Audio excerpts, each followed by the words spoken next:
जय हिंद दोस्तों अब क्या करेंगे, डेली हम लोग 6 बजे एक प्रैक्टिस सेट यहाँ पे सॉल्व करेंगे, जहां से एक आपको आइडिया ये लगेगा कि हमारा जो आर्मी नर्सिंग का एग्जाम होता है वहां पे कैसे कैसे क्वेश्चन आपके पूछे जाते हैं। यहाँ दोस्तों मैं आपको सेम वैसा ही पेपर कराऊंगा जैसा आपका आर्मी नर्सिंग का एग्जाम वहां पे होता है। बस जो चीजें मैं जैसे दोस्तों आपको बता रहा हूँ सारे चीजें आप ऐसे यहाँ पे सॉल्व कर देना। यहाँ मैं आपको वही क्वेश्चन कराऊंगा जो आपके आर्मी नर्सिंग के एग्जाम में क्वेश्चन पूछे जा चुके हैं, या फिर जिन क्वेश्चन की ज्यादा संभावना है आपके पेपर में आने के। अब इसके साथ में इनके कुछ मेन मेन पॉइंट भी आपको नोट कराऊंगा, वो सारे चीजें आपको यहाँ पता होना चाहिए। तो यहाँ पे हम लोग क्या करें, क्वेश्चन सीधा सीधा आपके सामने यहाँ पे आ ही जाएगा।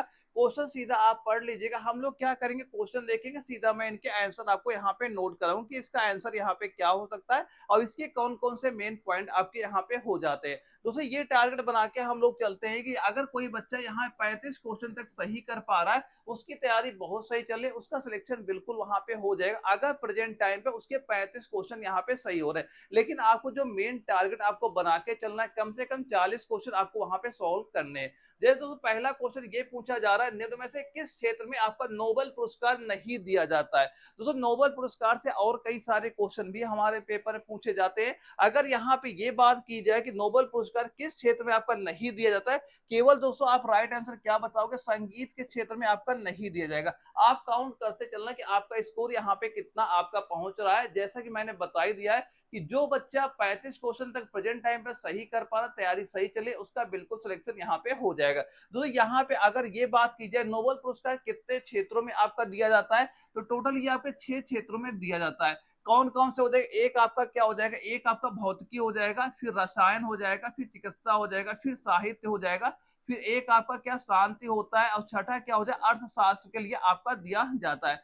दोस्तों जो आपका ये अर्थशास्त्र का होता है, यहाँ से एक क्वेश्चन और हमारे पेपर में पूछा जाता है कि अर्थशास्त्र का जो पुरस्कार है ये कब से देना प्रारंभ हुआ, कब से दिया जाता है। तो यहाँ पे ये याद रख लेना कि ये आपका 1968 से ये पुरस्कार आपका दिया जाने लगा है। अगर कभी आपसे ये पूछा जाए कि आखिर नोबेल पुरस्कार किसकी मान लो वसीयत से दिया जाता है, तो यहाँ पे एक वैज्ञानिक का नाम क्या याद कर लोगे, यहाँ वैज्ञानिक का नाम आपको पता होना चाहिए, अल्फ्रेड नोबेल। क्या याद करोगे, अल्फ्रेड नोबेल की इनकी एक वसीयत थी, और ये वसीयत जो इनकी 1901 में थी। अब इसी के अनुसार ये पुरस्कार जाने जो इनकी वसीयत में जो यहाँ पे धनराशि जमा होती थी, उसका जो इंटरेस्ट होता है, ब्याज होता है, वही इसमें पुरस्कार के रूप में आपका दिया जाता है। तो ये कुछ पॉइंट नोट करना, ये एग्जाम में कई बार क्वेश्चन पूछा था, अर्थशास्त्र पुरस्कार कब से आपका दिया जाने लगा है। और दोस्तों यहाँ पे एक चीज ये ध्यान रखना कि आपका एक पुरस्कार जो शांति के क्षेत्र में आपका दिया जाता है, किसके क्षेत्र में, जो आपका शांति के क्षेत्र में एक पुरस्कार यहाँ पे आपका दिया जाता है। और शांति का पुरस्कार जो आपका नॉर्वे में और बाकी सारे स्वीडन में प्रदान किए जाते हैं। तो शांति का पुरस्कार कहाँ प्रदान किया जाता है, एक चीज ये ध्यान रखना, नॉर्वे में आपका दिया जाता है। इसके अलावा जितने भी पुरस्कार आपके हैं ये सारे स्वीडन में आपके वहां पे दिए जाते हैं। तो ये सारे पॉइंट आपको यहाँ पता होने चाहिए, हर पॉइंट आपका इंपॉर्टेंट यहाँ पे हो जाता है। अगला क्वेश्चन पूछा गया, भारत की पहली महिला शासक कौन थी। अब ये 4 ऑप्शन आपके दिए जा रहे हैं। दो यहाँ पे क्वेश्चन ऐसे होते हैं, अगर आपको आता है तो आता है, नहीं आता आपको बिल्कुल वहां पे गलत आपका हो जाएगा। तो बताइए भारत की पहली महिला शासक कौन थी, तो राइट आंसर आपको किसका यहाँ पे बता देना है। तो सीधा सीधा आप क्या बताओगे, यहाँ पे रजिया सुल्तान आपका राइट आंसर यहाँ पे हो जाएगा। दोस्तों जो आपकी रजिया सुल्तान थी, ये दिल्ली सल्तनत की पहली एकमात्र महिला शासक थी, एकमात्र महिला शासक यहाँ पे थी।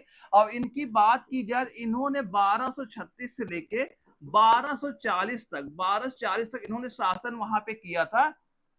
और जो रजिया सुल्तान थी, ये किसकी पुत्री है, कभी अगर आपसे पूछा जाए तो ये किसकी पुत्री हो जाएंगे, इल्तुतमिश की दोस्तों ये पुत्री वहां पे आपकी हो जाती है। और इन्होंने ही पर्दा प्रथा तोड़ा था और पुरुषों की तरह शासन वहां पे किया था। जो पहले पर्दा प्रथा चलता था, इन्होंने ही पर्दा प्रथा वहां पे तोड़ा था। इसमें इनकी किसकी पुत्री थी, ये चीज जरूर याद कर लेना, ये किसकी पुत्री बता दोगे, इल्तुतमिश की ये पुत्री वहां पे आपकी हो जाएंगी। अगला क्वेश्चन ध्यान से देखिए, फिर बताइए राइट आंसर यहाँ पे क्या हो जाएगा कि पहले भारतीय जिसे नोबेल पुरस्कार दिया गया, पहले भारतीय का नाम बताइए जिन्हें नोबेल पुरस्कार वहां पे आपका दिया गया। तो आप क्या बताओगे राइट आंसर वहां पे? ये 4 ऑप्शन आपके दिख जाएंगे, आप काउंट करते चलना आपका स्कोर यहाँ पे क्या हो जाएगा। हम लोग फटाफट इनके आंसर देखते रहेंगे कि ताकि आपका पूरा जो हमारा सिलेबस है वो रिवीजन भी हो जाए, आप उसी हिसाब से अपनी तैयारी वहां पे कंटिन्यू कर सके। इसका राइट आंसर क्या बता दोगे आप? यहाँ पे रविन्द्रनाथ टैगोर आपका राइट आंसर होगा, ऑप्शन ए आपका राइट आंसर यहाँ पे हो जाता है। दोस्तों जो रविन्द्रनाथ टैगोर थे इनके बारे में क्या बताओगे? इन्हें 1913 में साहित्य के लिए, किसके लिए दिया गया था? इन्हें 1913 में साहित्य के लिए नोबेल पुरस्कार यहाँ पे दिया गया था। अब इनकी यानी कि काव्य कृति कौन थी, किसके लिए दिया गया था? जो इन्होंने एक पुस्तक लिखी थी गीतांजलि, इनकी एक गीतांजलि कृति थी, इसके लिए इन्हें दिया गया था। अब ये पहले एशियाई और भारतीय नोबेल पुरस्कार प्राप्त करता। अगर एशिया का भी नाम जिक्र होता है कि पहले एशियाई का नाम बताइए जिन्हें नोबेल पुरस्कार दिया गया, इन्हीं का नाम आपका यहाँ पे आ जाएगा। और रविन्द्रनाथ टैगोर के बारे में एक चीज ये भी याद कर लेना, इन्होंने जनगण मन, क्या बताओगे? जनगण मन यानी जो हमारा राष्ट्रगान है इसकी रचना भी इन्होंने की थी। अब इन्हें क्या कहते, और इन्होंने एक विश्वविद्यालय की भी स्थापना की थी। इनका विश्वविद्यालय भी हमारे एग्जाम में क्वेश्चन पूछा जाता है। तो यहाँ पे क्या बताओगे? एक विश्वविद्यालय विश्व भारती, क्या बता दोगे? विश्व भारती विश्वविद्यालय के भी इन्होंने स्थापना वहां पे की थी। अगर कभी पूछा गया विश्व भारती विश्वविद्यालय की स्थापना किसने की थी, किसका नाम बताना? रविन्द्रनाथ टैगोर का नाम आपको पता वहां पे होना चाहिए। सारे चीजें आप यहाँ पे नोट करते चलना, आपकी ये हर क्वेश्चन इंपॉर्टेंट यहाँ पे मैं कराऊंगा। आप काउंट करना आपका स्कोर कितना यहाँ पे पहुंच रहा है। अब ये बताइए अंतरराष्ट्रीय योग दिवस कब मनाया जाता है, जिसके ये 4 ऑप्शन हमारे दिख रहे हैं। तो क्वेश्चन सीधा सीधा आपके सामने यहाँ पे आ ही जाएगा। आप जैसे ही देखोगे आप इनके आंसर खुद ही आपके माइंड में क्लिक कर जाना चाहिए क्या आंसर यहाँ पे हो जाएगा, क्योंकि इतना टाइम आपके पास वहां पे नहीं दिया जाएगा। तो क्या बताओगे अंतरराष्ट्रीय योग दिवस कब मनाया जाता है? तो क्या बताओगे? 21 जून को मनाया जाएगा। ऑप्शन नंबर बी आपको सीधा सीधा राइट आंसर यहाँ पे आपको बता देना है। दोस्तों यहाँ पे जो आपका ये 21 जून को हर साल आपका मनाया जाता है। अगर पूछा जाए इसकी शुरुआत कब से हुई, इसकी शुरुआत कब से हुई, तो शुरुआत में क्या बताओगे? ये आपकी 2015 से, 2015 इसकी शुरुआत की गई थी। और दोस्तों यहाँ पे एक चीज ये याद करना है कि जो पहला भारत के प्रधानमंत्री नरेंद्र मोदी द्वारा ये संयुक्त राष्ट्र द्वारा की गई थी। तो अगर क्वेश्चन ये पूछा जाए इसकी शुरुआत किसके द्वारा कराई गई थी, क्या बताओगे? ये पहल अगर पूछा जाए किसके द्वारा की गई थी, ये पहल जो आपकी है भारत के प्रधानमंत्री नरेंद्र मोदी द्वारा संयुक्त राष्ट्र में इसकी पहल वहां पे की गई थी।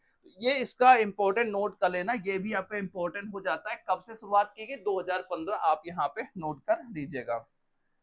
अगला पूछा गया योजना आयोग का नाम, आपका जो नीति आयोग अब कर दिया गया, ये कब से किया गया? अब ये 4 ऑप्शन हमारे दिए जा रहे हैं, अब इनमें बताना कब से किया गया। जिसे पहले हम लोग योजना आयोग के नाम से जानते थे, अब ये आपका नीति आयोग के नाम इसका बदल दिया गया। तो इसका राइट आंसर क्या बताना है? सीधा सीधा ये आपका हो जाएगा क्या?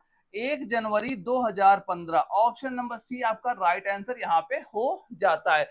दोस्तों जो आपका योजना आयोग को नीति आयोग 1 जनवरी 2015 को बदल दिया गया। अब इसका मेन उद्देश्य क्या था? नीति निर्माण में राज्यों की भागीदारी को बढ़ाना वहां पे था। अब इसके दोस्तों कभी अगर पूछा जाए जो आपका ये नीति आयोग होता है इसके अध्यक्ष कौन होते हैं, तो भारत को जो प्रधानमंत्री होगा वही इसका अध्यक्ष यहाँ पे आपका होता है। और ये जो आपका अध्यक्ष होता है वो उपाध्यक्ष को वहां पे नियुक्त कर सकता है। तो अध्यक्ष भी आपसे पूछा जाता है, इसका अध्यक्ष कौन होता है? आपको प्रधानमंत्री का नाम आपको पता होना चाहिए। उस समय जो भी भारत का प्रधानमंत्री होगा, जब आपके एग्जाम में क्वेश्चन पूछे जाएगा वही आपका राइट आंसर यहाँ पे हो जाएगा। काउंट करते चलना कितना स्कोर आपका हो रहा है। और दोस्तों यहाँ पे एक चीज ये ध्यान रखना, जो बच्चा आर्मी नर्सिंग की तैयारी कर रहा है, यकीन मान चलना जो मैंने ये कंप्लीट नोट्स यहाँ पे डाल रखे, अगर जो बच्चा एक बार ये कंप्लीट नोट्स यहाँ पे तैयार कर लेता है तो आपके एग्जाम में 100% में गारंटी दे रहा हूँ एग्जाम क्वालिफाई हो जाएगा। 45 से ज्यादा सीधे सीधे क्वेश्चन वहां से आपको दिख जाएंगे,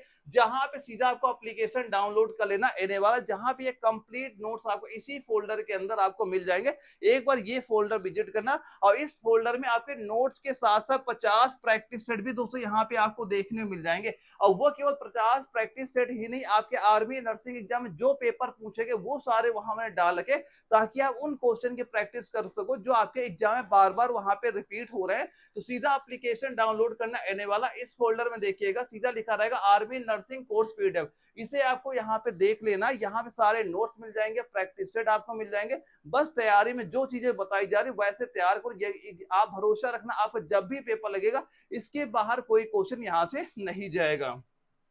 अब एक सवाल क्या पूछा गया, हीराकुंड बांध कहाँ पे स्थित है, बताओ। ये 4 ऑप्शन हमारे दिए गए, तो हीराकुंड बांध कहाँ पे स्थित आप बताओगे, सीधा सीधा यहां बताइएगा महानदी, कहां महानदी पे आपका स्थित हो जाएगा। और ये हीराकुंड कभी बांध पूछा जाए, ये कौन से राज्य अगर पूछा जाए कौन से राज्य में स्थित है, तो आप क्या बताओगे, उड़ीसा राज्य।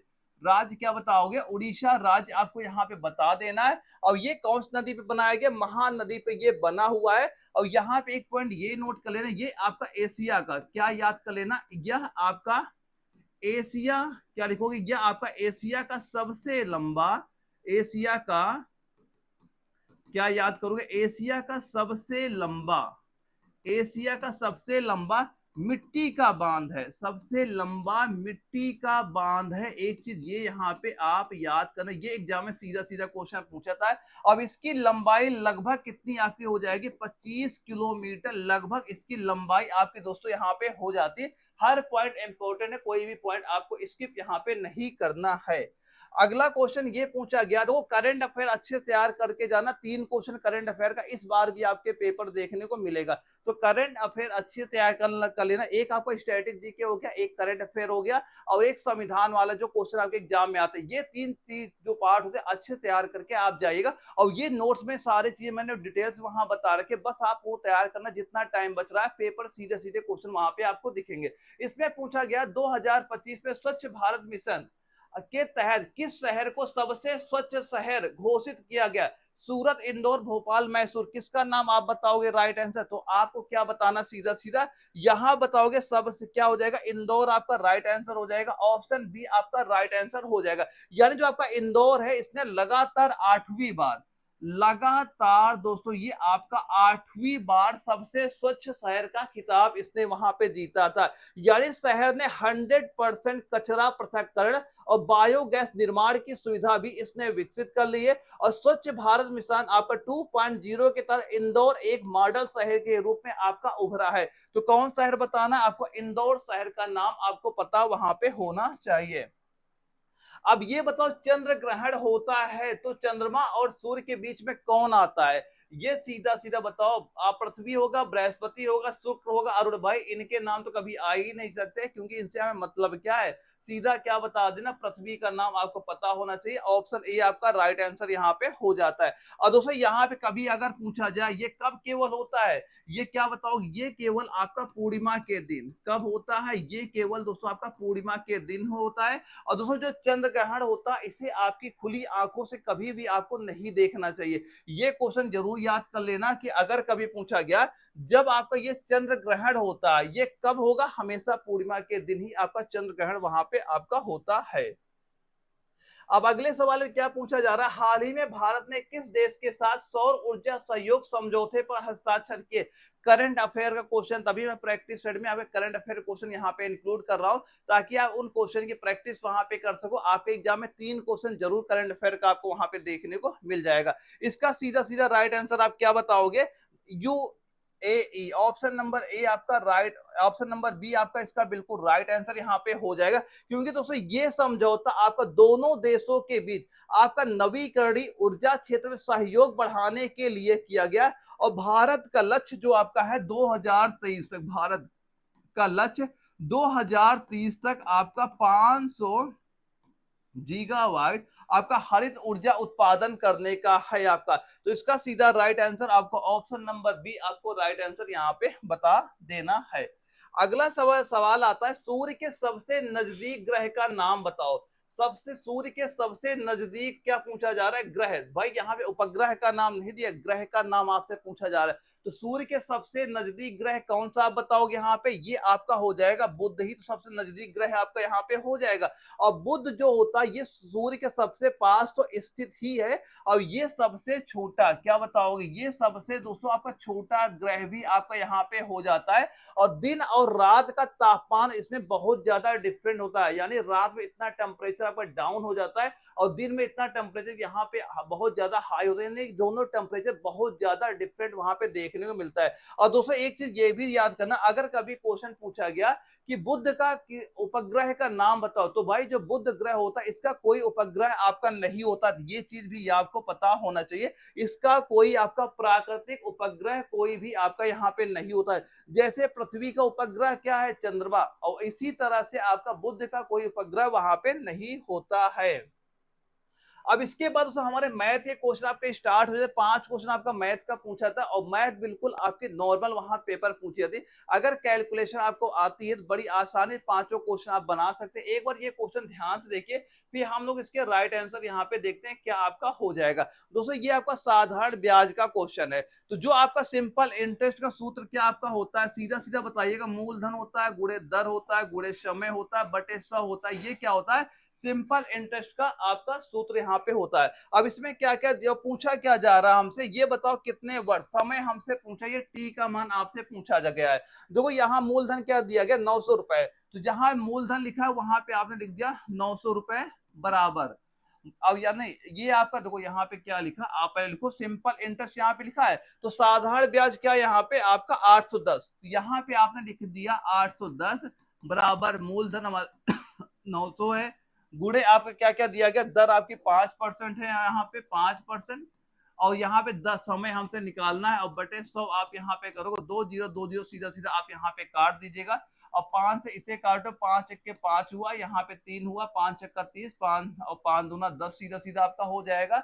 अब काटे कितना हो रहा है यहाँ पे, अब कितना बच रहा है, 9 9 1 9, देखो कुछ गलत हो रहा है तो फिर से देख लेते हैं यहाँ पे क्या होगा, यहाँ एक बार फिर से नोट करना है, बस मैथ में कैलकुलेशन ही आएगा। सिंपल इंटरेस्ट क्या दिया गया, यानी ब्याज के रूप में 810 प्राप्त हुआ, तो यहाँ पे आपने लिख दिया 810, मूलधन हमें क्या दिया गया 900, मूलधन दिया गया 900, और दर कितनी दी गई है 5% वार्षिक है, और समय आपसे पूछा गया है, बटे आप सिंपल सा 100 किया, 2 0 सीधे सीधे हमने यहाँ पे काट दिए, यहाँ पे काटो 9 9 81 आपका हो गया, और यहाँ पे 0 हुआ, अब 5 से इसे काटा, कितने में 5 1 के 5 5 40, कितना आ गया आपका 18 वर्ष आपका आ जाएगा। तो सीधा सीधा क्या बता दोगे, ऑप्शन नंबर ए हमारा राइट आंसर यहाँ पे हो जाएगा।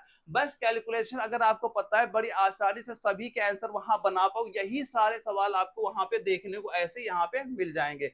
अब एक सवाल में क्या पूछा गया, 36 वर्ग इकाई क्षेत्रफल वाले एक वर्ग की भुजाओं के मध्य बिंदुओं का प्रयोग करते हुए एक अन्य वर्ग बनाया जाता है, नए वर्ग का क्षेत्रफल वर्ग इकाई में क्या आपका हो जाएगा। देखो यहाँ पे ये मान चलो जैसे कि हमने कोई बना दिया, ये हमारा कोई वर्ग आपका हो गया, ठीक है, और वर्ग का क्षेत्रफल क्या दिया गया, वर्ग का क्षेत्रफल हमारा कितना दिया गया 36 वर्ग इकाई। देखो वर्ग का क्षेत्रफल क्या होता है, भुजा स्क्वायर होता है, ये बराबर अगर आपका 36 दिया गया तो एक भुजा क्या हो जाएगी, आप बताओ 6, यानी अगर इसकी भुजा हमें 6 यहाँ पे सभी की पता आपकी हो गई, ठीक है। अब यहाँ पे ये बताया जा रहा है कि प्रयोग करते हुए एक अन्य वर्ग बनाए, यानी इन भुजाओं के मध्य, इन भुजाओं का मध्य, यानी अगर इस भुजा का मध्य ये हो गया, इन भुजाओं के मध्य बिंदु का प्रयोग करते हुए एक दूसरा वर्ग यहाँ पे बनाया गया है। अब हमसे इस वर्ग का क्षेत्रफल आपसे पूछा जा रहा है, कैसे सॉल्व करोगे। देखो ये पूरी लंबाई अगर आपकी 6 है, ये इसकी आधी ही तो है आपकी, ये कितनी हो गई आप बताओगे, ये हमारी मान लो 3 हो गई, अब ये भी इसकी आधी हो गई, ये भी आपकी 3 यहाँ पे हो गई। देखो सबसे पहले क्या हो, अगर आपको एक भुजा का मान पता हो जाए तो उसका हम वर्ग कर देंगे, भुजा निकल आएगी। देखो यहाँ पे ये त्रिभुज नहीं बन रहा हमारे को, ये आपका क्या एक त्रिभुज थी तो बन रहा है। अब ये मान लो 90 डिग्री का कोण यहाँ पे हो गया, यहाँ पाइथागोरस प्रमेय आप लगा दोगे कि आपका कड़ का स्क्वायर बराबर लंबाई का स्क्वायर प्लस आधार का स्क्वायर, ऐसे यहाँ पे कड़ का स्क्वायर निकालोगे, तो यहाँ से हम ये भुजा आप पहले निकालो, ये भुजा क्या हो जाएगी, तो यहाँ पे जो कड़ दिया गया, कड़ का स्क्वायर बराबर इसका वर्ग कितना हो जाएगा 9 हो जाएगा, और इसका वर्ग आपका इसका भी 9 हो जाएगा, तो एस स्क्वायर बराबर 9 + 9 आपका 18 हो गया। 18 का आप सीधा सीधा क्या करो, चाहे वर्गमूल निकालो। देखो 18 को हम क्या लिख सकते हैं, 18 को आप 2 गुणे 9 भी तो हम इसे लिख सकते हैं। अब देखो 9 किसका वर्गमूल हो जाएगा, ये आपका 3 का हो जाएगा। तो अब ये बताओ x बराबर क्या हो जाएगा, √2 गुणे 9 हो जाएगा। अब ये 9 वर्गमूल बाहर आएगा, इसका 1 3 बाहर आ जाएगा, और ये √2 यहाँ पे लगा रहेगा, यानी हम यहाँ पे इसका मान कितना निकाल लिया, 3√2 आपने यहाँ पे निकाल लिया। अब अगर हमें अंदर वाले एक भुजा पता हो गई, इसका क्षेत्रफल क्या बता दोगे, भुजा स्क्वायर आप बता दोगे, तो यहाँ पे इसका क्षेत्रफल क्या हो जाएगा 3√2 का होल स्क्वायर हो जाएगा। अब ये 3 तरह का 9 हो जाएगा, इसका वर्ग करें 2 हो जाएगा, बद 9 गुणे 2 करोगे 18 आपका आ जाएगा। सीधा सीधा आपको ऑप्शन नंबर ए आपको राइट आंसर यहाँ पे बता देना है। एक बार स्क्रीनशॉट लीजिएगा, बाद में प्रैक्टिस करिए क्योंकि इंपॉर्टेंट क्वेश्चन आपका यहाँ पे ये हो जाता है। अब अगले क्वेश्चन की बात करें, एक वस्तु को 660 में बेचने पे आपको ये 40 रुपए की हानि होती है, तो हानि का परसेंटेज बताओ क्या होगा। देखो यहाँ पे क्या होता है, एक आपका क्रय मूल्य होता है, एक आपका क्या होगा सेलिंग प्राइस होता है, एक आपका मार्क प्राइस, 3 प्राइस आपके होते हैं। यहाँ पे हमें क्या क्या दिया गया, देखो 660 है बेचने पे, अगर किसी वस्तु को हम यहाँ पे 660 की बेच रहे हैं तो बताओ हमें, देखो हानि कितनी हुई है, हानि हमें 40 रुपए की हानि हो रही है, तो भाई उसका क्रय मूल्य ज्यादा रहा होगा ना, तभी या तो आपकी 40 रुपए की हानि हुई है। तो ये बताओ क्रय मूल्य कितना रहा होगा, क्रय मूल्य आपके मान लो 700 रुपए रहा होगा, क्योंकि भाई अगर 700 की सामान थी हमें 660 में बेचेंगे तभी 40 रुपए की हमें हानि होगी यहाँ पे। अब ये पूछा कि परसेंटेज हानि बता दो, तो परसेंटेज हानि क्या हो जाएगी, कितने रुपए की आपकी हानि हुई है, नीचे क्या लिखो क्रय मूल्य लिखोगे, क्रय मूल्य लिखोगे और गुणे यहाँ पे कर दीजिए 100, यहाँ से आप परसेंटेज हानि आप निकाल सकते हो। अब ये 2 जीरो सीधे सीधे आप काट दोगे और 40/7 करोगे, इसे आप सोल्व करोगे 5 पॉइंट ये आपका 71% आपका हो जाएगा, इतनी हमें हानि यहाँ पे होगी। तो सीधा सीधा क्या बता देना, ऑप्शन नंबर सी दोस्तों इसका राइट आंसर यहाँ पे हो जाएगा। एक बार स्क्रीनशॉट इसका लीजिएगा, बाद में सॉल्व करें कैसे आपके आंसर आ जाएंगे, बस आप काउंट करते रहिए स्कोर कितना होता है आपका, और ऐसे ही क्वेश्चन आपके पेपर सीधे सीधे वहां पे आपको देखने को मिल जाएंगे। अगला सवाल आता है 0.25 का वर्गमूल। देखो अगर आपका कभी पूछा जाता है ये बताओ 25 का वर्गमूल बताओ क्या हो जाएगा, इसका आप सीधा सीधा हम क्या बता देते, 5 इसका वर्गमूल हो जाएगा। अब देखो यहाँ पे क्या लिखा, दशमलव लिखा है, तो अगर देखो 2 अंक लिखे हैं यानी 2 अंक लिखे हैं, वर्गमूल होगा तो आपका सीधा एक अंक बाद दशमलव आप यहाँ पे लगा दोगे, तो यहाँ पे सीधा आप 1 अंक के बाद दशमलव लगा देते, यही आपका राइट आंसर हो जाएगा। अगर यहाँ पे 4 अंक होते हैं तो हम 2 अंक बाद लगाते, 2 अंक है तो हम 1 अंक बाद दशमलव यहाँ पे लगाएंगे, तो 0.5 सीधा राइट आंसर हमारा हो जाएगा। ऑप्शन ए आपको सीधा सीधा राइट आंसर यहाँ पे टिक कर देना है, ये आपका राइट आंसर यहाँ पे हो जाता है। अब ये बता 256 अंडर 256 अंडर 325 भागे 2, अब इसका मान बता दीजिए क्या हो जाएगा, कैसे सॉल्व कर, देखो सिंपल सा, ये 256 किसका वर्गमूल है, तो ये कहोगे भाई 16 का वर्गमूल है, माइनस 324 कितने का, ये कहोगे 18। अब देखो यहाँ पे भागे क्या लिखा, भागे आपका 2 यहाँ पे लिखा है, अब 16 में 18 किया माइनस 2 किया, 2 से ये भाग कर दिया, 2 से डिवाइड किया -1 आपका सीधा सीधा आप बोल दोगे, तो ऑप्शन नंबर ए आपका क्या हो जाएगा, राइट आंसर यहाँ पे निकल के आ जाएगा। तो सीधा एक बार स्क्रीनशॉट लीजिएगा, प्रैक्टिस करिएगा, आपके पेपर ऐसे ही क्वेश्चन यहाँ पे दिख जाएंगे, यानी 5 क्वेश्चन हमारे मैथ के यहाँ पे आपके कंप्लीट हो जाते हैं। अब इसके बाद हम लोग देखते हैं जो हमारे फिजिक्स के क्वेश्चन कैसे पूछे गए। अब ये बताओ प्रकाश वर्ष किससे संबंधित है, अब ये 4 ऑप्शन आपके दिए गए हैं, तो प्रकाश वर्ष होता है ये किससे संबंधित होगा, तो क्या बताओगे राइट आंसर इसका, प्रकाश वर्ष दोस्तों क्या आपका हो जाएगा, ग्रहों के बीच की दूरी, ऑप्शन सी आपका राइट आंसर यहाँ पे आपका हो जाएगा। यानी यह वह दूरी होती है जो प्रकाश एक वर्ष में तय करता है, ये आपकी 2 ग्रहों के बीच की दूरी क्या होती है, आपकी प्रकाश वर्ष यहाँ पे कहलाती है। तो आप क्या बताओगे, ऑप्शन नंबर सी आपका राइट आंसर यहाँ पे आपका हो जाएगा। यहाँ पे दिया स्थानों के बीच की दूरी, ग्रहों के बीच दूरी, इनमें से कोई नहीं, यह समुद्र की दूरी, तो यहाँ मेन क्या होता है, ये आपकी ग्रहों के बीच की दूरी ही आपका ये टिक किया गया था, और ये क्वेश्चन आपका दानापुर जेडारो में वहां पूछा भी गया था। और कभी अगर आपसे ये पूछ लिया जाए एक प्रकाश वर्ष बराबर कितना होता है, अगर कभी आपसे पूछा गया एक प्रकाश वर्ष ये बराबर किसके हो जाएगा, क्या बताओगे, 9.46 इंटू 10 की पावर 12 किलोमीटर, यहाँ पे सीधा राइट आंसर नोट कर लेना। अब इसका उपयोग दोस्तों पर खगोलीय दूरी, तारा हो गया, ग्रह हो गया, आज को मापने के लिए आपका वहां पे किया जाता है, ये चीज यहाँ पे याद कर लेना। अगर कभी ये क्वेश्चन पूछा गया कि निकटतम तारा हमारा कौन सा है, यानी पृथ्वी का जैसे एक सूर्य तारा हो गया, इसके अलावा कौन सा दूसरा तारा है, वो भी आपके एग्जाम में क्वेश्चन पूछा था, तो वो कौन सा बताओगे, यहाँ पे सीधा आपको क्या बताना है, प्रोक्सिमा, एक ये भी नोट कर लेना प्रोक्सिमा। अगर कभी ये पूछा गया जो आपका प्रोक्सिमा सेंटरी, प्रोक्सिमा सेंटरी एक ये तारा आपका है, ये पृथ्वी से लगभग कितना दूर है, कभी अगर पूछा गया तो ये कितना दूर बताओगे, 4.24 प्रकाश वर्ष यहाँ पे नोट कर लेना। ये एग्जाम में क्वेश्चन ये भी आपका पूछा जा चुका है कि जो प्रोक्सिमा सेंटोरी तारा है ये पृथ्वी से कितने प्रकाश वर्ष दूर है। ये आपका जयपुर जेडौर में क्वेश्चन वहां पूछा गया था। ये तारा कितना दूर बताओगे आप? 4.24 प्रकाश वर्ष आपको सीधा सीधा बता देना है। ये सीधा आंसर यहाँ पे इसका नोट कर लीजिएगा। इसके बाद जो आपका एक अगला सवाल आता है, इसमें पूछा गया है प्रकाश वर्ष किसकी इकाई है। तो प्रकाश वर्ष किसकी इकाई हो जाती है? अभी हमने इसके बारे में सारा कुछ बता ही दिया है। तो ये किसकी इकाई हो जाएगी? आप सीधा बताइएगा, दूरी का आपको यहाँ बता देना है। अगर कभी ये पूछ लिया गया कि प्रकाश की गति क्या होती है, अगर आपसे ये चीज पूछी जाए प्रकाश की गति बताओ कितनी यहाँ पे होती है, तो गति क्या आपको बताना, सीधा सीधा 3 × 10⁸ मीटर पर सेकंड यहाँ पे बता देना। ये भी यहाँ पे एग्जाम में क्वेश्चन पूछा जा चुका है कि प्रकाश की गति कितनी यहाँ पे होती है। 3 × 10⁸ मीटर पर सेकंड आपको यहाँ पे पता होना चाहिए था।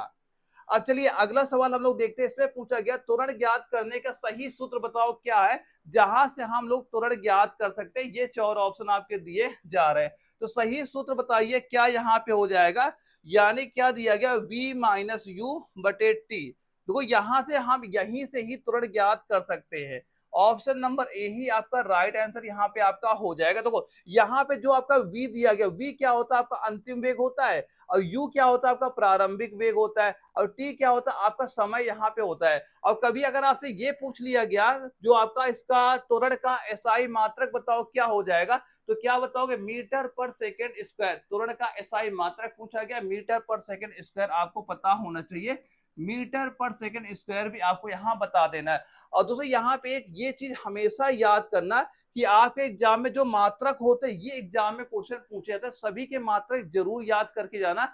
मात्रक हो गया, विमाएं हो गई, या यहाँ से क्वेश्चन कई बार पूछे जाते हैं। आप कुछ चैप्टर ही फिजिक्स में ऐसे जहां ज्यादा क्वेश्चन आपके आते हैं, और जो मैंने नोट्स दे रखे हैं अगर आप वो अच्छे से तैयार कर रहे हो तो आप बड़ी आसानी सारे चीजें कवर कर रहे होगे, और आपके पेपर में बिल्कुल वहां सारे क्वेश्चन आपको दिख जाएंगे। लेकिन सारे चीजें आप यहाँ पे याद करना कि कभी पूछा गया त्वरण ज्ञात करने के लिए सही सूत्र कौन सा हो जाएगा, पहला वाला। यहाँ से आप त्वरण का मान निकाल लोगे। अब इसका आगे कल जहां प्रैक्टिस सेट वहां पे सोल्व करेंगे, जब इसके न्यूमेरिकल टाइप क्वेश्चन आएंगे, जब हम उसे सोल्व करेंगे तब सारा कुछ ज्यादा आपको क्लियर वहां पे हो जाएगा। अब यहाँ पे अगला सवाल पूछा गया, सूर्योदय और सूर्यास्त के समय सूर्य लाल आखिर क्यों दिखाई पड़ता? लाल दिखाई पड़ने का रीजन क्या वहां पे होता है? अब ये 4 ऑप्शन में बताना है कि राइट आंसर यहाँ पे क्या हो जाएगा। तो सीधा सीधा क्या आपको राइट आंसर यहाँ बताना है, ये हो जाएगा प्रकाश का प्रकीर्णन। दोस्तों क्या होता है, जो प्रकाश के प्रकीर्णन के कार्य पृथ्वी के वायुमंडल में जब प्रकाश का प्रकीर्णन होता है, प्रकाश वहां फैलता है, तो वहां पे क्या होता है, सूर्य हमें क्या लाल वहां पे दिखाई पड़ता है। क्योंकि दोस्तों जो आपका लाल रंग होता है, क्या होता है आपका जो लाल रंग होता है, इसकी जो तरंग की लंबाई होती है ये आपकी अधिक होती है, जिससे वह अधिक दूरी तक वहां फैलती है। तो इसी वजह से क्या होता है, उसका प्रकीर्णन दोस्तों वहां पे हो जाता है। तो इससे क्या होता है, जो हमारा सूर्य होता है वो कैसा दिखाई पड़ता है, लाल हमें वहां पे दिखाई पड़ता है। तो ये चीज याद करना। फिलहाल फिलहाल आप ये चीजें देखो कि कैसे कैसे क्वेश्चन हमारे पेपर पूछे जा सकते हैं। तो सीधा क्या बताना, प्रकाश का प्रकीर्णन के कारण आपका राइट आंसर यहाँ पे हो जाएगा। अगला सवाल ये आता है, अच्छा ये बताओ 2 ओम 5 ओम 10 ओम प्रतिरोध को समांतर क्रम में जोड़ने पर इसका तुल्य प्रतिरोध कितना हो जाएगा। ये न्यूमेरिकल टाइप का क्वेश्चन है। एक क्वेश्चन आपका हमेशा न्यूमेरिकल का आपके एग्जाम में आता है, और ऐसे क्वेश्चन आपको वहां इसके बिल्कुल वहां पे नहीं करने। देखो इसमें कैसा जोड़ा जा रहा है, यहाँ पे जोड़ा गया समांतर क्रम में। जब आप समांतर क्रम का मतलब क्या होता है, 1/r बराबर क्या हो जाएगा, 1/r1 plus 1/r2 plus 1/r3 यहाँ पे करोगे, क्योंकि 3 प्रतिरोध यहाँ पे जोड़े गए हैं, 2 ओम का, 5 ओम का, 10 ओम का। बस सीधा सीधा क्या कर दोगे, 1/r बराबर 1 क्या कर दो, 1/2 हो जाएगा, प्लस का आपका 1/5 हो जाएगा, प्लस का 1 आपका यहाँ पे 10 हो जाएगा। अब इसे जब सॉल्व करोगे कितना यहाँ पे निकल के आ जाएगा। देखो सभी में एलसीएम कितना हो गया, नीचे का आप बताओगे 10 एलसीएम हो गया, यहाँ पे आपका 5 होगा, प्लस का 2 हो गया, प्लस का 1 हो गया, 5 2 7 1 8, ऊपर बराबर क्या हो गया, 8/10 यहाँ पे हो गया। इसको सॉल्व करो कितना आपका हो जाएगा। तो यहाँ पे ये बताओ, ये आपका 1/r के बराबर दिया गया है, तो यहाँ पे R बराबर क्या हो जाएगा, ये हो जाएगा आपका 10/8 हो जाएगा। इसे सॉल्व करोगे 1.25 ओम आपका यहाँ पे निकल के आ जाएगा। तो सीधा सीधा आपको क्या बता देना है, ऑप्शन नंबर बी दोस्तों इसका राइट आंसर यहाँ पे हो जाएगा। अब ये नोट कर लेना, अगर एग्जाम में क्वेश्चन आए, ऐसे क्वेश्चन को छोड़ना बिल्कुल नहीं है, बिल्कुल इजी सवाल होते हैं। बस आपको पता होना चाहिए कैसे कैसे क्वेश्चन हमारे पेपर में पूछे जाते हैं, ताकि आप वैसी तैयारी वहां पे कंटिन्यू कर सको। अब अगर एक क्वेश्चन ये पूछा गया उभयचर, यानी यहाँ जो हमारे बायोलॉजी क्वेश्चन स्टार्ट हो जाते हैं, देखो आपका मेन बायोलॉजी केमिस्ट्री के ही मेन क्वेश्चन होते हैं। और दोस्तों मैं आपका इंपॉर्टेंट वो सारे क्वेश्चन भी यूट्यूब पे वहां पे करा रहा हूँ, शाम की क्लासेस चली रही वहां पे ऑलरेडी, जहां पे अगर आप तैयार करके एग्जाम देने जाते हो सीधे सीधे क्वेश्चन आपको वहां पे देखने को आपको सारे मिल जाएंगे। अब ये बताओ प्राणी इनमें से किसके द्वारा सांस लेते हैं, जो आपके उभयचर प्राणी होते हैं, फेफड़ा, त्वचा, गिल, उपरोक्त सभी। तो भाई जो आपके उभयचर होते हैं ये फेफड़ा, त्वचा, गिल सभी से सांस वहां पे ले सकते हैं, क्योंकि उभयचर है। तो आप राइट आंसर सीधा क्या बताओगे, उपरोक्त सभी आप यहाँ पे राइट आंसर यहाँ पे बता दीजिएगा। क्योंकि दोस्तों जो आपके उभयचर में आते हैं इनका जीवन कुछ भाग जल में होता है और कुछ भाग स्थल में, यहाँ ये लोग बिताते हैं वहां पे। तो इसी वजह से क्या होता है, ये फेफड़ा, त्वचा और गिल ये हर जगह से आपके सांस लेते हैं। सीधा आप बताओगे उपरोक्त सभी, आपका राइट आंसर यहाँ पे आपका हो जाता है। दोस्तों यहाँ पे जो ये वयस्क अवस्था में होते हैं तो ये फेफड़ों से वहां हमेशा सांस लेते हैं। जैसे कि आप देखोगे जो मेढक होते पहले क्या होते, ज्यादा ये पानी में वहां पे रहते, लेकिन जब बड़े हो जाते कहाँ स्थल में रहते कभी पानी में रहते, तो ये दोनों से वहां पे सांस लेते। ज्यादातर जब ये वयस्क होते बड़े होते तो ये फेफड़ों से ही वहां पे सांसें आपके लेते हैं। तो ये चीजें यहाँ पे याद करना। दोस्तों जो आपके मेढक होती है त्वचा से भी और गैसों का आदान प्रदान वहां पे करते हैं, इनकी स्किन होती है ना, ये उससे भी अपने ये गैसों का आदान प्रदान वहां पे कर लेते हैं। सीधा सीधा आपको राइट आंसर ऑप्शन डी आपको यहाँ बता देना है। अब ये बताओ हीमोफीलिया किस प्रकार का रोग है। तो यहाँ पे हीमोफीलिया में होता क्या है, मेन हीमोफीलिया ऐसा रोग होता है जो हमारा ब्लड होता है, ब्लड का जब आपका थक्का नहीं जमता उसे ही हीमोफीलिया आपका बोला जाता है। अब ये बताओ हीमोफीलिया किस प्रकार का रोग आपका हो जाएगा, तो आप क्या बताओगे, ये आपका आनुवांशिक रोग होता है। ऑप्शन ए आपका राइट आंसर क्या बताओगे, आनुवांशिक रोग आपका होता है। अब इसमें क्या होता है, जो आपका हीमोफीलिया में क्या होता है, आपका एक एक्स गुणसूत्र क्या होता है, जो आपका एक्स गुणसूत्र आपका जुड़ा होता है, इसी में क्या होता है आपका एक आनुवांशिक विकार आपका होता है। जो आपका एक्स गुणसूत्र होता है इसमें आनुवांशिक विकार होता है। अब इसमें ये चीज हमेशा याद करना कि जो आपका रक्त होता है, रक्त का जो दोस्तों थक्का होता है, रक्त का जो आपका थक्का होता है ये आपका नहीं जमता। जब आपका रक्त का थक्का नहीं जमता तो हीमोफीलिया नामक बीमारी होती है। इससे क्या होता है, जो हमारा कहीं पे अगर चोट लगती है वहां से ब्लड आपका निकलने लगता है, तो ब्लड आपका जमता जल्दी नहीं, ब्लड आपका काफी टाइम तक बहता वहां पे रहता है, जिससे कभी कई बार क्या हुआ इंसानों की मौत तक वहां पे आपकी हो जाती है। और दोस्तों इसका एक इलाज कोई वैसे कंफर्म इलाज नहीं, इसके लिए जीवन भर आपको इंजेक्शन वहां पे लेने पड़ते, ये चीज यहाँ पे आपको पता होना चाहिए। अब ये बताओ शरीर में पाए जाने वाला सामान्य गैस रूप में रसायन कौन सा है, शरीर में पाए जाने वाला सामान्य गैस रूप से रसायन कौन सा आपका हो जाएगा। तो भाई हम सभी को पता है भाई ऑक्सीजन ही तो होता है। ऑप्शन सी आपका राइट आंसर यहाँ पे हो जाता है। मेन आपका तो ऑक्सीजन ही। और ऑक्सीजन के एक क्वेश्चन ये भी हमारे पेपर पूछा था कि जो हमारा वायुमंडल है, वायुमंडल टोटल ऑक्सीजन का परसेंटेज कितना है। आपके एग्जाम में कई बार जीके में ये चीज यहाँ पूछी गई है, तो आप क्या बताओगे, 21% हमारा आता है। और कभी ये क्वेश्चन पूछा गया कि हमारे वायुमंडल सबसे ज्यादा कौन सी गैस पाई जाती है, तो नाइट्रोजन का नाम आपको वहां पता होना चाहिए। अब अगला क्वेश्चन दोस्तों हमारा आता है, इसमें पूछ रहा है कि वसा किसमें आपका ग्लाइकोजन के रूप में संग्रहित होती है। जो आपका वसा है ये किसमें आपका ग्लाइकोजन के रूप में संग्रहित होती है, तो क्या बताओगे, यकृत आपको बता देना है। ऑप्शन ए आपका राइट आंसर यहाँ पे आपका हो जाता है। दोस्तों जो आपका ये यकृत होता है ये ग्लूकोज को आपका भंडारण किस रूप में करता है, ग्लाइकोजन के रूप में। किस रूप में करता है, ये आपका करेगा ग्लाइकोजन। ग्लाइकोजन यहाँ पे नोट कर लेना, ग्लाइकोजन के रूप में ये करता है। और ग्लाइकोजन दोस्तों आपका ये होता है एक कार्बोहाइड्रेट होता है, कभी भी वसा नहीं होता है। आपका जो ग्लाइकोजन होता है ये कार्बोहाइड्रेट होता है। एक क्वेश्चन ये पूछा गया कि ग्लाइकोजन क्या है, कार्बोहाइड्रेट है, वसा है, तो कई सारे बच्चे ने वहां पे वसा पे टिक कर दिया था। लेकिन जो ग्लाइकोजन होता है ये आपका क्या होता है, वसा ना होके क्या होता है, कार्बोहाइड्रेट होता है, ये आपको पता होना चाहिए। अब ये बताओ जो वर्गीकरण की खोज सबसे पहले किसने की थी, किसका पूछा गया, वर्गीकरण की खोज सबसे पहले किसने की थी, ये आपसे यहां पूछा जा रहा है। तो इसका राइट आंसर आपको क्या बताना है कि रक्त के वर्गीकरण की खोज सबसे पहले किसने की थी, किसका नाम बताओगे, लैंड स्टीनर का। तो ऑप्शन नंबर सी आपका राइट आंसर यहाँ पे आपका हो जाता है। यानी जो वैज्ञानिक कार्ल लैंड स्टीनर थे, इन्होंने कब क्या बताया था, 1901 में, 1901 में इन्होंने जो ब्लड ग्रुप है, ए हो गया, बी हो गया, ओ हो गया, या रक्त समूह की प्रणाली की वहां पे खोज की थी। और इसी के लिए इनको क्या किया गया, इसी के लिए इन्हें 1930 में नोबेल पुरस्कार, कौन सा पुरस्कार दिया गया था, इन्हें नोबेल पुरस्कार भी वहां पे आपका दिया गया था। और बाद में ये आपका RH फैक्टर की खोज भी इन्होंने बाद में वहां पे की थी। तो ये कुछ चीजें आप याद करना, कभी पूछेगा इन्हें नोबेल पुरस्कार कब दिया गया था, 1930 में नोबेल पुरस्कार भी इन्हें वहां पे दिया गया था। अब अच्छा ये बताओ, एक सामान्य वयस्क में जो आपका रक्तचाप होता है कितना होता है, रक्तचाप आपसे पूछा गया है कि जो आपका ब्लड प्रेशर होता है कितना होता है सामान्य वयस्क इंसान का। तो आप क्या बता दोगे, सीधा सीधा 120/80 ऑप्शन बी आपको राइट आंसर यहाँ पे बता देना है। देखो यहाँ पे देखो, ये आपका जो 80 लिखा है ये क्या चीज होता है, ये जो आपका 80 यहाँ पे लिखा होता है ये क्या चीज होगा, इसमें आपको क्या बताना है दोस्तों, ये होता है जो आपका हृदय होता है जो विश्राम करता है। तो कितना को यहाँ पे ये चीज याद कर लेना, जो आपका हृदय होता है ये जो हमारा विश्राम करेगा, ये चीज यहाँ पे याद कर लेना। अब इसको क्या बोलते हैं, आपका डायस्टोलिटिक दबाव, इसे क्या बोला जाएगा, यहाँ पे लिखिएगा क्या कहते हैं इसे, आपका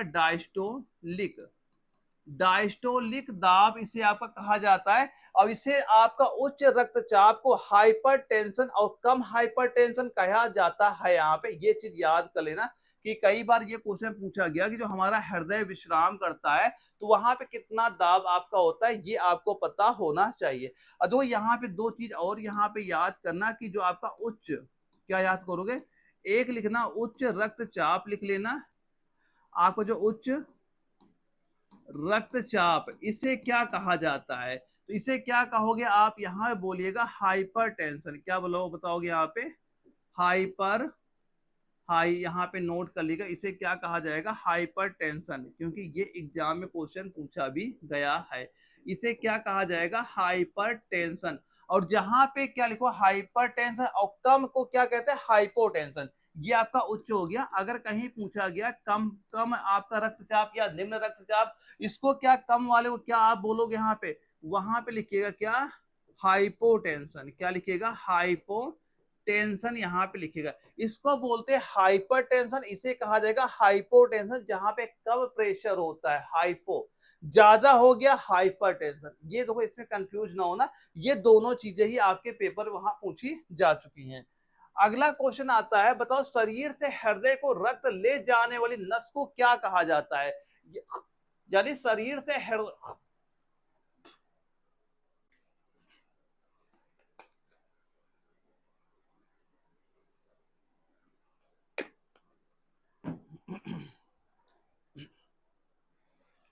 क्या पूछा जा रहा है, शरीर से हृदय को रक्त ले जाने वाली नस को क्या कहा जाता है, तो इसे क्या कहते हैं दोस्तों, यहाँ पे जो वेना कावा दिया गया ना, वेना कावा, वेना कावा लिख लेना, क्योंकि एग्जाम में यही सारे ऑप्शन आपके दिए गए, मैंने सेम टू सेम वैसे ही ऑप्शन यहाँ पे ले दिए कि आप एग्जाम में अगर ये क्वेश्चन वहां पे रिपीट हो गया तब भी आपको क्या बताओगे, वेना कावा ही बताना। ऑप्शन बी आपका राइट आंसर यहाँ पे हो जाता है। दोस्तों जो आपका ये वेना कावा होती है ना, ये आपकी दो प्रकार की होती है, कितने प्रकार की होती है, ये आपके दो प्रकार की होती है। कौन होती है, एक पहला नाम तो दोस्तों ये यहाँ पे सुपीरियर, आपको यहाँ पे लिख लेना, पहला सुपीरियर हो जाएगा, और दूसरा क्या बताओगे आपका इनफीरियर, इनफीरियर दोस्तों यहाँ पे नोट कर लेना। अब ये शरीर से ऑक्सीजन रक्त, जो आपका ऑक्सीजन रहित रक्त को हृदय के दाहिने अलिंद में ये आपकी ले जाती है, वहां पे ये चीज यहाँ पे नोट करना। अब ये शरीर की सबसे बड़ी सिरा भी होती, ये क्या हो जाएंगी, ये हमारे शरीर की सबसे बड़ी, क्या लिख दोगे, शरीर की सबसे बड़ी सिरा भी दोस्तों आपकी वहां पे होती, सबसे बड़ी सिरा भी आपकी यहाँ पे हो जाती है। ये सारे चीजें यहाँ पे आप नोट कर लीजिए। अगर कभी पूछा गया जो फेफड़ों से आने वाली जो आपकी पल्मोनरी वेन होती है, ये ऑक्सीजन युक्त रक्त आपका जो हमारा ब्लड होता है, देखो अगर कभी ये क्वेश्चन पूछा गया जो हमारा शरीर में ऑक्सीजन युक्त जो ब्लड होता है ये हृदय से कौन ले जाता है, तब आप किसका नाम बताओगे, तब आपको बताना है क्या, पल्मोनरी, क्या बताओगे यहाँ पे? जो आपकी पल्मोनरी वेन होती है, पल्मोनरी जो हमारी वेन होती है, ये आपकी क्या करती है? जो हमारा शुद्ध रक्त होता है यानी ऑक्सीजन युक्त जो रक्त होता है, इसको ले जाने का काम कौन करेगा? पल्मोनरी वेन आपका यहाँ पे करता है। ये पॉइंट नोट करना, ये आपका इंपॉर्टेंट ये भी हो जाता है आपके एग्जाम में। ये चीज यहाँ पूछी जा चुकी है कि जो आपका शुद्ध रक्त होता है यानी ऑक्सीजन युक्त रक्त होता है, ये कौन सी आपकी जो होती है वेन होती है, कौन ले जाती है? तो पल्मोनरी का नाम आपको यहाँ पता होना चाहिए। अगला सर क्वेश्चन आता है कि टीका किस रोग से बचाने के लिए प्रयोग किया जाता है? तो टीका हम लोग किस रोग से बचाने के लिए आपका ये प्रयोग किया जाएगा? तो क्या बता दीजिएगा? सीधा सीधा जो टीबी होता है। ऑप्शन सी आपका राइट आंसर यहाँ पे हो जाता है। दोस्तों जो आपका टीबी होता है ये आपका ट्यूबरकुलोसिस एक बैक्टीरियल रोग होता है। तो कभी क्वेश्चन पूछा गया टीबी कैसा रोग होता है, आपका ये बैक्टीरिया रोग आपका यहाँ पे हो जाता है। कौन सा टीका इसके लिए लगाया जाता है? आप क्या बताओगे? बीसीजी। कौन सा टीका? बीसीजी का टीका आपका यहाँ पे लगाया जाता है। ये टीका भी आपके पेपर क्वेश्चन पूछा जाता है। और ये जो रोग होता है ये हमारे फेफड़ों को प्रभावित करता है। किसको प्रभावित करेगा? जो आपके फेफड़े होते हैं उसको ये प्रभावित वहां पे करता है। और बीसीजी का जो टीका होता है शरीर के आपको टीबी जो जीवाणु के प्रति क्या होता है? हमें प्रतिरक्षित करता है, यानी इससे हमें जो टीबी नामक बीमारी होती है वो आपको देखने को वहां पे नहीं मिलती है। अब अगला सवाल क्या आपसे पूछ रहा? अच्छा ये बताओ, यूरिया का संश्लेषण यूरिक अम्ल में किसके द्वारा होता है? किसके द्वारा होता है? देखो ये सीधा सीधा क्वेश्चन वहां पूछा जाएगा। तो ये किसके द्वारा होता है? क्या बताओगे इसका सीधा राइट आंसर? आपको बता देना यकृत। ऑप्शन ए आपका राइट आंसर यहाँ पे हो जाता है। यानी यकृत जो होता है ये अमीनो अम्ल के अपचयन से यूरिया का निर्माण करता है। यूरिया का आपका निर्माण यहाँ पे करता है और यूरिया को फिर ये किडनी द्वारा मूत्र के रूप में बाहर आपका निकाला जाता है और यह नाइट्रोजन उत्सर्जन का प्रमुख रूप भी आपका वहां पे हो जाता है। तो क्या सीधा सीधा आपको बताना है? यकृत आपका राइट आंसर यहाँ पे हो जाता है। अगले क्वेश्चन पूछ रहा है कि चमगादड़ निम्नलिखित में से किस वर्ग में आता है? दो यहां बताओ, सरीसृप होगा, पक्षी होगा, स्तनधारी होगा या उभयचर होगा? किसका पूछा जा रहा है? हमसे पूछा गया चमगादड़ कौन से वर्ग में आता है।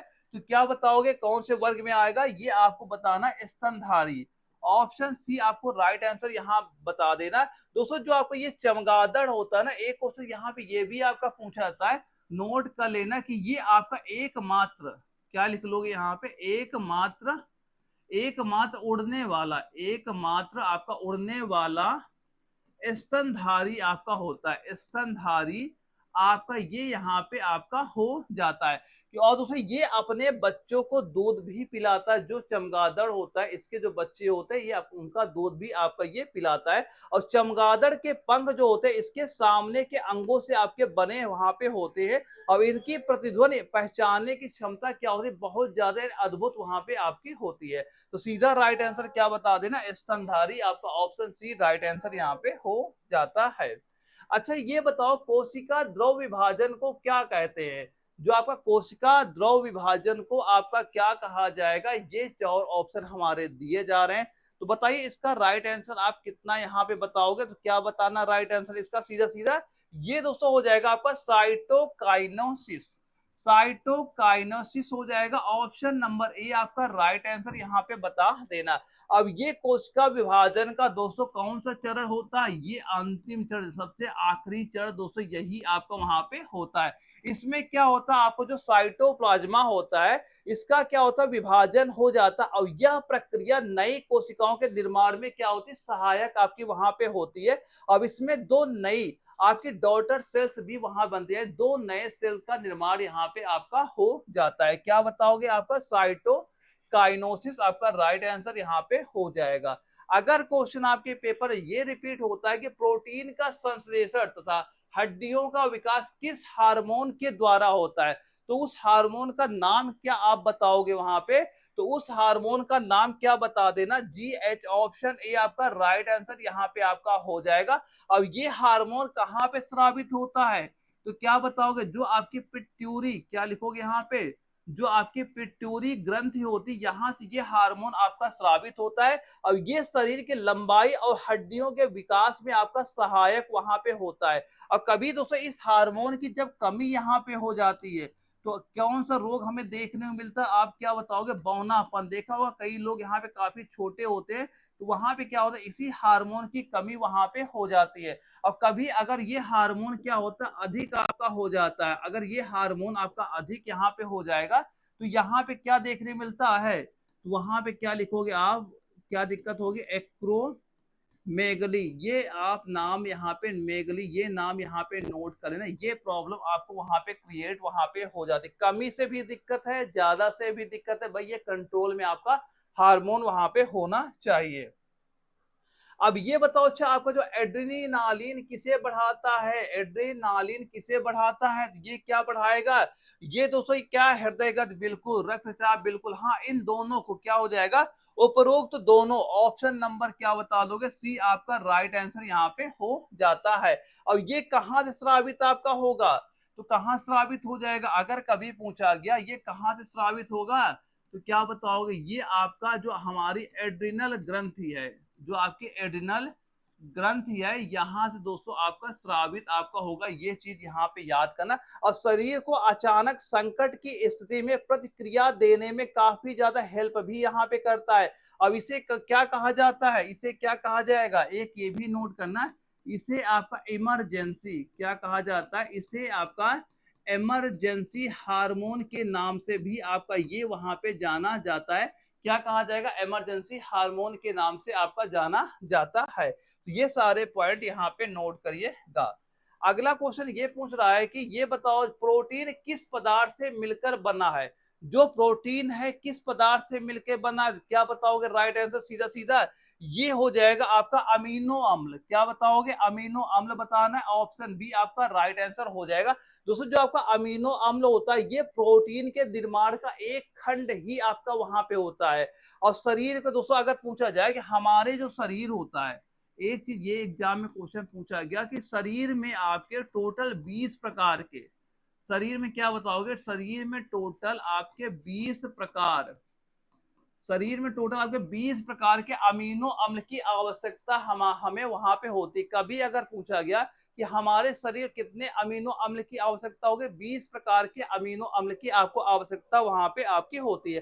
देखो जो प्रोटीन का मेन काम क्या होता है, प्रोटीन का दोस्तों मेन काम यही होता है, जो हमारे मसल्स होते हैं इनका निर्माण करना, किसका काम होता है, प्रोटीन का ही काम होता है। इसीलिए जो वहां पे लोग या जो बच्चे हो गए, कोई भी जो जिम ज्यादा करता है, उसे प्रोटीन की ज्यादा जरूरत वहां पड़ती है, क्योंकि उन्हें मसल वहां बनानी पड़ती है। तो प्रोटीन का मेन काम यही होता है, मसल के निर्माण में मेन काम वहां पे होता है। अब ये बताओ, अत्यधिक उपयोग से मांसपेशियों की सिकुड़न किस अम्ल के कारण वहां पे होती है, उस अम्ल का नाम बताइए, क्या यहाँ पे हो जाएगा, तो अम्ल का नाम सीधा सीधा क्या बता दोगे, यहाँ बताइएगा लैक्टिक अम्ल। क्या बताओगे, ऑप्शन बी आपका राइट आंसर यहाँ पे हो जाता है। दोस्तों आपने ये भी देखा होगा, जब हम क्या करते हैं, रनिंग वहां पे करते हैं, तो हमें थकावट महसूस वहां पे होती है, इसका भी काम क्या, मेन रीजन यही होता है कि जो हमारी मांसपेशियां, हमारे जो मसल्स होते हैं, वहां पे जब आपको ये लैक्टिक अम्ल वहां पे जम जाता है, जमाव इसका हो जाता है, तो हमें थकावट महसूस वहां पे होने लगती है। हमें ये लगता है भाई हम बहुत थक गए, अब हमसे दौड़ा वहां पे नहीं जाता है, तो हमारे पैरों की मसल्स होती है, वहां पे यही लैक्टिक अम्ल का आपका जमाव वहां पे हो जाता है, जिसकी वजह से हमें थकावट वहां पे आपको महसूस वहां पे होती है। अब यहाँ तो हमारे केमिस्ट्री क्वेश्चन स्टार्ट हो जाते हैं, अब 15 क्वेश्चन हमारे केमिस्ट्री के हमारे एग्जाम में पूछे जाते हैं, आपको सभी को पता है। तभी मैं कहता हूँ जो आपकी बायोलॉजी होगी, केमिस्ट्री होगी, ये आपके मेन क्वेश्चन आपके वहां पे हो जाते हैं। इसमें क्या पूछा गया, जल का क्वथनांक कितना होता है, इसका आंसर हर बच्चे को पता ही वहां पे होगा, कितना होता है, आप 100 डिग्री सेंटीग्रेड बता दीजिएगा, ऑप्शन नंबर बी आपका राइट आंसर यहाँ पे आपका हो जाता है। अगला सवाल आता है, हाइड्रोजन तत्व आवर्त सारणी के किस समूह में स्थित है, हाइड्रोजन तत्व, ये 4 ऑप्शन आपके दिए गए। तो यहाँ पे आपको देखते ही पता चल जाएगा, अगर आपको आंसर आता है तुरंत आपका टिक करेगा, नहीं आता आप चाहे जितनी मेहनत करो आप इनके आंसर नहीं निकाल पाओगे। तभी आप एक बार जैसे ही मैं क्वेश्चन कराता हूँ, एक बार खुद ही जैसे ही आप देखोगे सारा कुछ आपको क्लियर यहाँ पे हो ही जाता है। बस जो चीजें मैंने आपको बता रखी वैसे ही आप तैयारी करना, यानी एग्जाम में मैंने जो आपको नोट्स दे रखे हैं वो नोट्स तैयार करके आप जब भी पेपर देने जाओगे, आपके एग्जाम में सीधे सीधे क्वेश्चन वहां पे दिखेंगे, बस वो नोट्स अच्छे से वहां पे तैयार कर लेना। तो यहाँ पे राइट आंसर दोस्तों क्या बताओगे, कौन सा ग्रुप आपका हो जाएगा, तो यहाँ सप्तम समूह हो जाएगा। ऑप्शन बी आप सीधा सीधा इसका राइट आंसर आप यहाँ पे बता देंगे। दोस्तों जो आपके हाइड्रोजन होते हैं, हाइड्रोजन तत्व इसमें क्या क्या आता है, जैसे आपका फ्लोरीन हो गया, क्लोरीन हो गया, ब्रोमीन हो गया, आयोडीन हो गया, आपका एस्टेडीन हो गया, ये सारे आपके हाइड्रोजन तत्व ही तो आपके वहां पे होते हैं। अब इन्हें आपका समूह 17, इन्हें क्या कहा, समूह 17 भी आपका कहा जाता है। और दोस्तों जो आपके हाइड्रोजन होते हैं ये आपके अत्यधिक प्रतिक्रियाशील भी यहाँ पे होते हैं, यानी इनकी जो प्रतिक्रियाशीलता होती है ये सबसे ज्यादा होती है जो आपके हाइड्रोजन तत्व आपके यहाँ पे होते हैं। अगला क्वेश्चन आप पूछा गया, एक परमाणु की रासायनिक विशेषता किस पर निर्भर करती है, तो इसकी रासायनिक विशेषता किस पे आपकी निर्भर करेगी, आपको राइट आंसर क्या बता देना है, ये बताओगे उसके परमाणु क्रमांक के। ऑप्शन नंबर बी आपका राइट आंसर यहाँ पे आपका हो जाता है। यानी परमाणु क्रमांक क्या होता है, प्रोटॉन की संख्या को दर्शाता है। कभी अगर पूछा गया कि आपका जो परमाणु क्रमांक होती है ये क्या दर्शाता है, क्या बताओगे, प्रोटॉनों की संख्या को आपका ये वहां पे दर्शाता है। ये चीज भी आपको पता वहां पे होनी चाहिए। तो सीधा सीधा ऑप्शन नंबर बी आपको राइट आंसर यहाँ पे बता देना है। अब एक सवाल पूछा गया, परमाणु द्रव्यमान होता है। अब ये 4 ऑप्शन यहाँ पे देखो, बिल्कुल बेसिक सवाल है और ऐसे क्वेश्चन आपको वहां पे बिल्कुल गलत भी वहां पे नहीं करने। तो जो आपका ये परमाणु द्रव्यमान होता है ये आपका क्या होता है, ये होता है प्रोटॉन न्यूट्रॉन। क्या होता है, जो आपका प्रोटॉन न्यूट्रॉन का योग होता है ये परमाणु द्रव्यमान आपका वहां पे कहलाता है। इसे आपका इलेक्ट्रॉन का द्रव्यमान हो, अगर कभी आपसे ये पूछा गया जो आपका इलेक्ट्रॉन होता है, इलेक्ट्रॉन का द्रव्यमान बताओ कितना होता है, क्या बताओगे, इलेक्ट्रॉन का द्रव्यमान आपका नगण्य होता है। ये एग्जाम में क्वेश्चन पूछा भी गया है कि इलेक्ट्रॉन का द्रव्यमान क्या होता है, आप क्या बताओगे, नगण्य आपका यहाँ पे आपका हो जाता है। ये सारे चीजें यहाँ पे तैयार करना, यही पैटर्न रहेगा, ऐसे ही क्वेश्चन आपके पेपर पूछे जाएंगे। बात भी ये काउंट जरूर करना कि कितना स्कोर यहाँ पे आपका हुआ है। अगर पूछा गया कपूर का शोधन किस विधि द्वारा किया जाता है, तो कपूर का शोधन आप किस विधि के द्वारा वहां पे करोगे, वो विधि क्या कहलाती है, तो ये विधि क्या कहलाएगी, ये कहलाती है ऊर्ध्वपातन विधि द्वारा आप कहलाएगी। ऑप्शन ए आपका राइट आंसर यहाँ पे हो जाता है। दोस्तों जो बताओ ऊर्ध्वपातन विधि होती क्या है, ऊर्ध्वपातन क्या होता है, तो ऊर्ध्वपातन क्या होता है, यह आपकी वह प्रक्रिया होती है जिसमें जो आपका ठोस होता है वो सीधे क्या हो जाएगा, आपका सीधा गैस में बदल जाएगा, ठोस से सीधा गैस। कपूर क्या होता है, देखो आपका ठोस होता है सीधा गैस में तो आपको बदलता है वहां पे, तो वो क्या कहलाती है आपके ऊर्ध्वपातन विधि यहाँ कहलाती है। इसका प्रयोग आपका अशुद्धियों के से शुद्धिकरण हेतु इसका प्रयोग वहां पे किया जाता है। अब इसके बाद हमारा अगला सवाल आता है, इसमें यह पूछ रहा है किसी तत्व की संयोजित करने की क्षमता को क्या कहा जाता है। अब ये बताओ उसे संयोजित करने की जो क्षमता होती है उसे क्या कहा जाता है, तो ये क्या कहलाएगा, तो रासायनिक बंध, हाइड्रोजन बंध, आयनिक बंध या सहसंयोजी बंध, तो ये क्या कहलाएगा, तो आप क्या बताओगे राइट आंसर इसका, आपको बताना रासायनिक बंध कहलाएगा। ऑप्शन ए आपका राइट आंसर यहाँ पे आपका हो जाता है। दोस्तों ये रासायनिक बंध क्या होता है, ये रासायनिक बंध आपका वह बल होता है जो परमाणुओं को क्या करता है, जोड़े रखता है, परमाणुओं को जोड़े रखता है, वो आपका रासायनिक बंध कहलाता है। और तत्वों की जो संयोजकता बंद होकर निर्माण से ये आपको प्रभावित बहुत ज्यादा वहां पे करती है।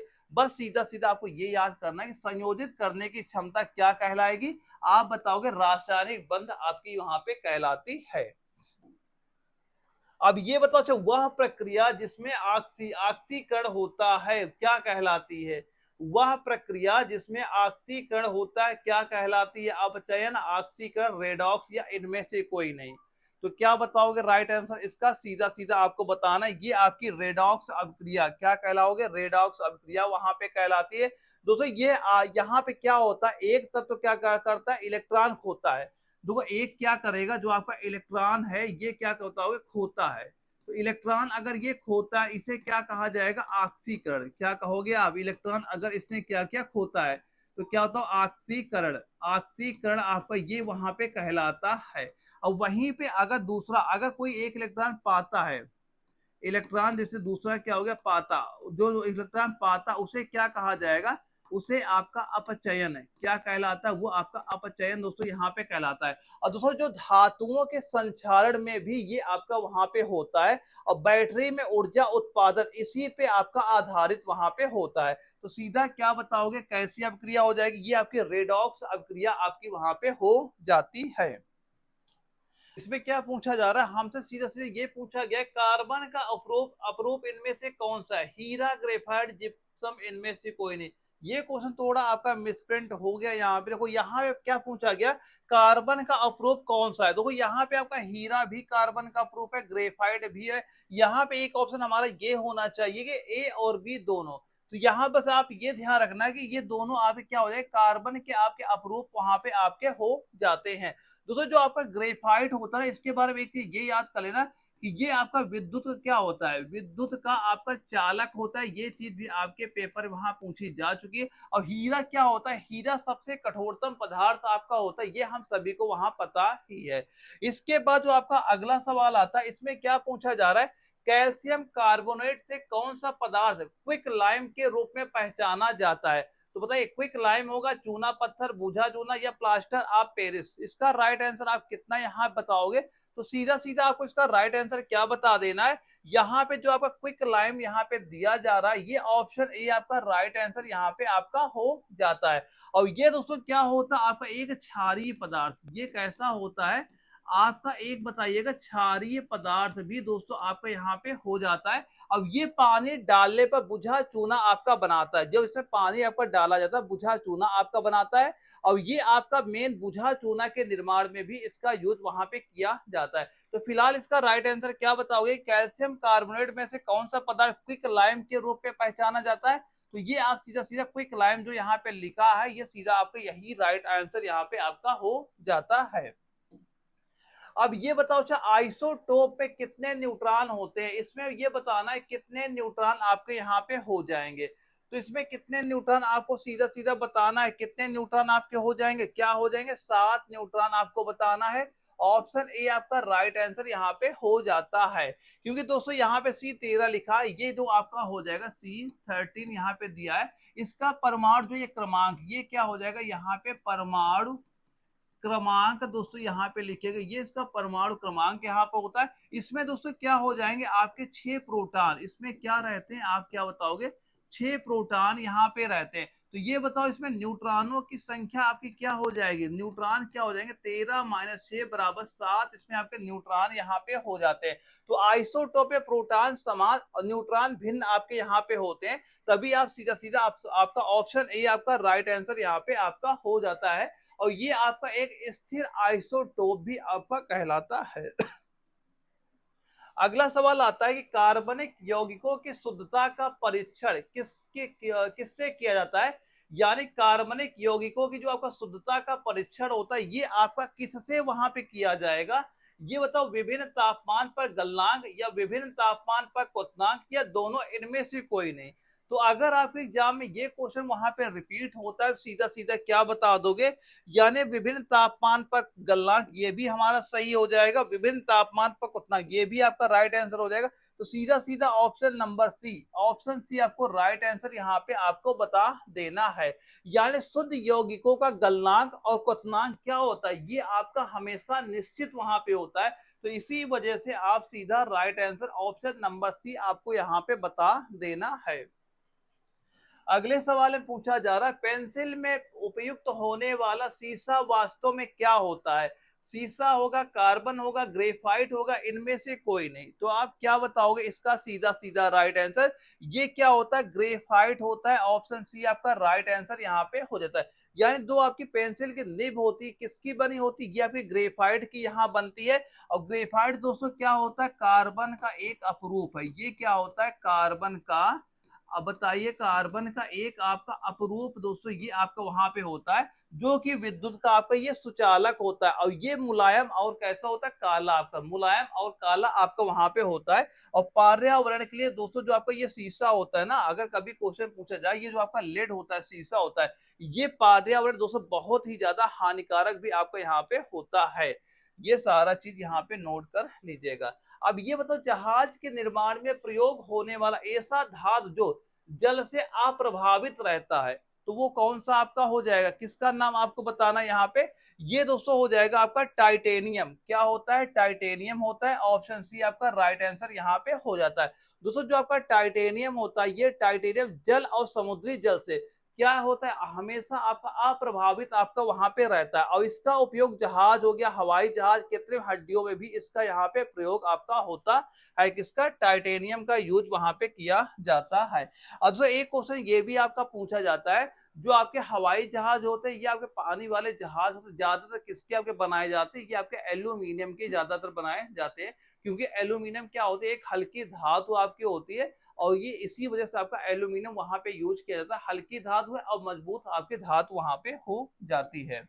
अब इसमें पूछा जा रहा है, इनमें से कौन सी आपकी अभिक्रिया रेडॉक्स अभिक्रिया है? ये 4 ऑप्शन आपके दिए जा रहे हो, ये सारे वो यहाँ पूरा एक चैप्टर ही आपका रासायनिक अभिक्रिया का है। इससे आपके एग्जाम में क्वेश्चन पूछे जाते हैं, जो आपकी रासायनिक अभिक्रिया आपके चैप्टर में दिया गया है। और ये आपको जब भी एग्जाम वहां पे होता है, एक क्वेश्चन हमेशा यहाँ से आपका पूछा गया है। तो ये बताओ, इनमें से कौन सी अभिक्रिया आपकी रेडॉक्स अभिक्रिया कौन सी इसमें हो जाएगी? तो यहाँ पे दोस्तों बस फिलहाल फिलहाल इसका एक आंसर ये नोट कर लेना। इसका जो मैं चैप्टर वहां पे कराऊंगा, इसके बारे में डिटेल से आपको बता दूंगा कि ये रेडॉक्स अभिक्रिया कैसी होती है, क्योंकि इसमें पूरा पूरा चैप्टर ही आपका वहां पे हो जाता है। तो यहाँ पे सीधा ऑप्शन सी आप राइट आंसर यहाँ पे बता दीजिए। दोस्तों इसमें क्या होता है, जो आपका यहाँ पे एमएन दिया गया, इसका क्या होता है आपका अवकरण, यहाँ पे क्या होता है इसका बताइएगा। आपका अवकरण दोस्तों यहाँ पे हो रहा है। और जो क्लोरीन यहाँ पे दिया गया, इसका क्या हो रहा है आपका ऑक्सीकरण, इसका क्या यहाँ पे हो रहा है ऑक्सीकरण, यहाँ पे दोस्तों आपका हो रहा है। इसी वजह से ये क्रिया आपकी क्या कहलाती है, ये आपकी रेडॉक्स अभिक्रिया वहां पे कहलाती है। जो मैं इसका पूरा टॉपिक वहां पे कराऊंगा आपको, तो इसके बारे में पूरा डिटेल से आपको बताता हूँ वहां पे